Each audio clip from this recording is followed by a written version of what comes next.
Massive big fight on the weekend. Jake Paul versus Iron Mike Tyson. Well, they're calling him actually Iron Bite the Glove Mike Tyson. I know Jake's a personal friend of yours and you've got a bit of history there. And you know Mike as well. How did you see it play out? Your thoughts on it and sort of the aftermath of that massive big event we had in Texas on the weekend? You know, like, I think it was great. I actually really think it was great because it brought so many more eyes to boxing. Again, it shows Mike Tyson. Mike Tyson could be 80 years of age, you know, fighting, you know, Barstool, and still people are going to want to tune in and watch it. So it shows what kind of fighter Mike Tyson is and the name he has worldwide.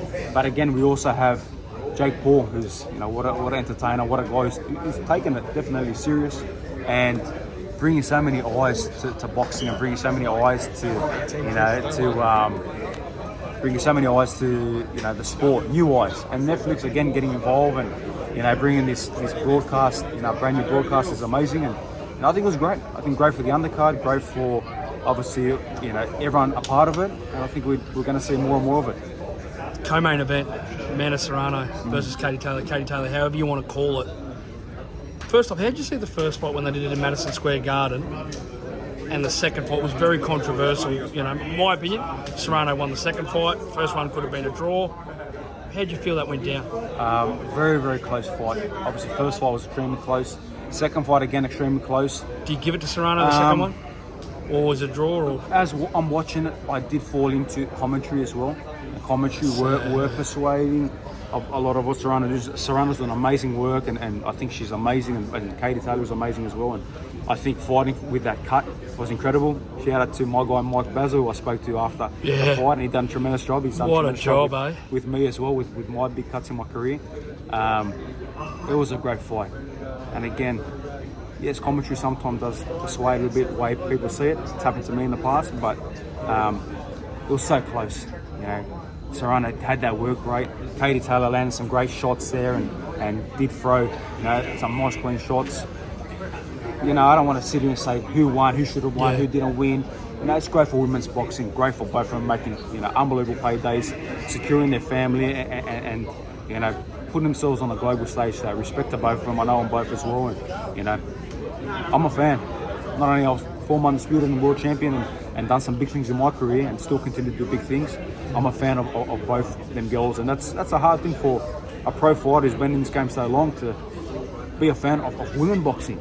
But when they fight, I could watch Serrano, Taylor, Serrano fight every single day of the week. So credit to both girls, and you know, I'm sure the whole world and both of them are deserving to do number 3. Why not?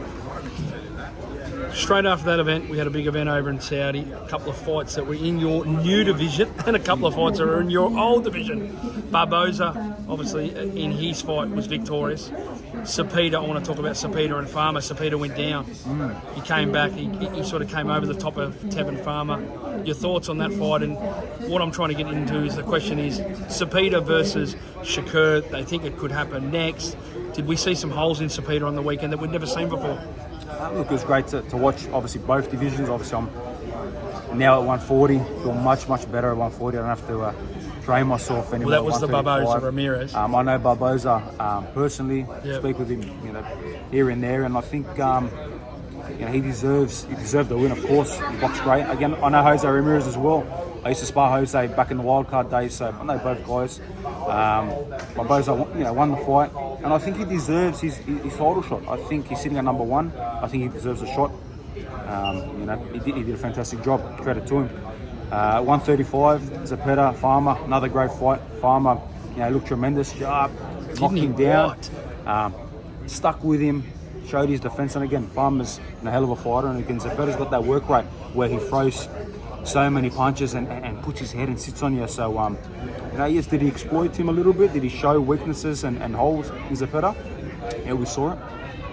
Does that give Shakur, who is my best buddy, more confidence in the fight? I think so. I think they got to fight. Why not? Zepeda is interim WBC. Shakur wants it now. Shakur is the full WBC world champion. You know, the fans want to see it, the crowd want to see it. Why not? Why hide and try to go a different way and do this and do that? Do the Kambosos way and fight the best fighters in the world and step to it. Is that something you feel that Shakur hasn't done? Look, he's done his road. He's done his way with Top Rank, and obviously now he's with Matchroom. Obviously, the fight that was supposed to happen with Cordina, injured hand, so we haven't seen him with Matchroom yet. But yeah, look, he's got to step to the big names, and Is Sepa a good one for him next? I think so. Like I said, I think that is the fight to make, and I think he's going to get a lot more confidence after that fight. Sepa, you know, again, like I said, showed holes, but again, he's deserving of a title shot as well. He's been sitting number one, you know, for a long time. So step to it and take a shot. Stop, you know, going around and go straight to the champion. And again, Shakur needs, I think, a big name like this. So I'm looking forward to seeing what happens in that fight. Your old buddy, our old buddy Teofimo, was called out last week. It was put out there by Forbes, which I've actually never heard of Forbes actually releasing inside information on boxing. Me and a good friend of mine, BT, thought it was quite funny.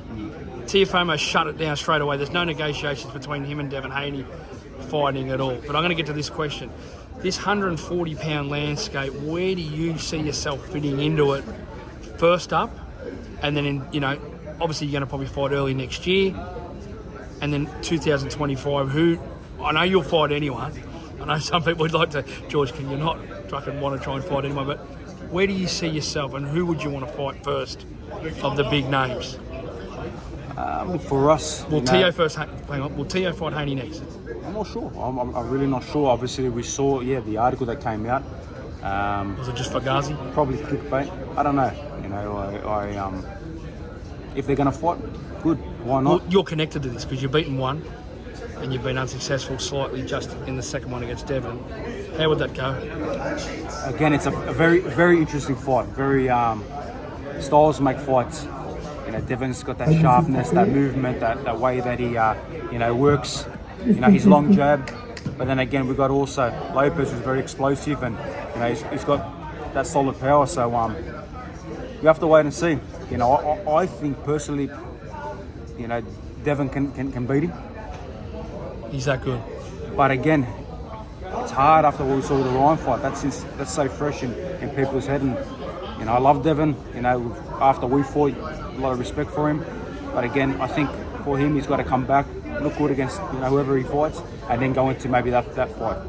Again, Lopez, hot and cold as well, so you don't know where you're going to get with both guys. And you know, if it's happening, it's happening. If not, so be it. For me, at 140, I'm looking forward to it. I'm excited for it. Kambosos still got a mega name worldwide. Yes. I fill up, you know, the stadiums and the arenas, especially in Australia. So I'm looking forward to, the movement that's already been happening with my promoter, my manager, Jim Kambosos. Some other interesting promotional companies that are getting excited and jumping up and down about Kambosos. So early next year, I was aiming for December. I was in camp. I was training very hard. I wanted December, but things were getting squeezed for time and out of my control. And I said, okay, no worries. I fought just the former pound-for-pound number one in the world in Lomachenko early this year. That's like having 20 fights. So early next year, there's some exciting, interesting things that are going on. In that division, though, you beat him at 135. Is there a chance we see Lopez versus Kambosos too at 140? Why not? We got our map and our road to what we want, and teams are already putting together what is exciting for early next year. Imagine if you ended up with the same promotional company or all working in together. It makes it pretty easy, doesn't it? You never know. You never know what happens. But one thing with Kambosos, he steps to the best, he fights the best, and I already beat that guy. So if he's got the balls, do it again. Come see me. I ain't hiding. Yeah. I step to him. But again, we got some good plans as well. There's other guys with belts there too that have names been mentioned. So Kambosos, whenever Kambosos is around, big fights, big numbers, big money, and excitement. So we'll be ready for whoever.